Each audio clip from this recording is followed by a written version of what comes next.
మనకి కమెంట్ సెక్షన్లో frozen shoulder గురించి వీడియో చేయమని అడిగారండి. సారీ అండి, వీడియో చేయడం లేట్ అయింది. ఈ వీడియో మీకోసమే. ఫ్రోజన్ షోల్డర్ అంటే మనం భుజం చుట్టూ ఉన్న క్యాప్సూల్ టైట్ అవడం. దీనివల్ల మన భుజం నొప్పి వస్తుంది, మన భుజం కదలిక అనేది తగ్గుతుంది. ఇందులో మేజర్గా 3 స్టేజెస్ ఉంటాయి. First freezing stage or painful stage, second frozen stage, third thawing stage. ఈ 3 స్టేజెస్కి సేమ్ ఎక్సర్సైజ్ చేయకూడదండి. డిఫరెంట్ స్టేజ్కి డిఫరెంట్ ఎక్సర్సైజ్ చేయాలి. సో ఈ ఫ్రోజన్ షోల్డర్ని సిరీస్లా చేద్దాం.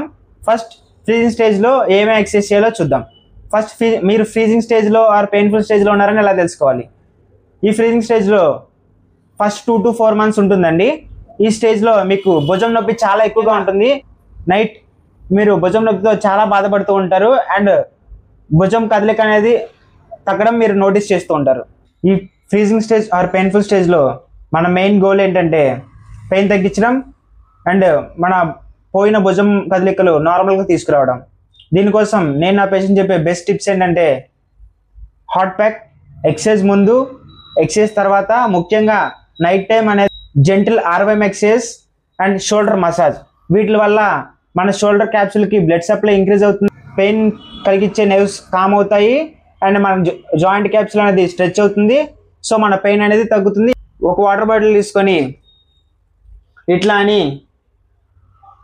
సర్కిల్స్ చేయాలి, ముందుకి అండ్ రివర్స్లో, సైడ్స్ ఇట్లా. భుజం ఇలా పైకి లేపాలి. మీకు ఇక్కడ వరకు నొప్పి వస్తుందంటే ఇక్కడ వరకు లేపండి, నొప్పి వచ్చే వరకు చేయకండి. మీరు నొప్పి వచ్చే వరకు చేయడం వల్ల మీ నొప్పి అనేది ఇంకా పెరుగుతుంది. అండ్ ఇట్లా సైడ్కి కూడా చేయాలి. ఏదైతే నొప్పి ఉందో ఆ చేయిని ఈ చేతితో పట్టుకొని పైకి కిందకి ఇట్లా చేయాలి. అండ్ ఇట్లా కూడా, అండ్ ఇట్లా పైకి.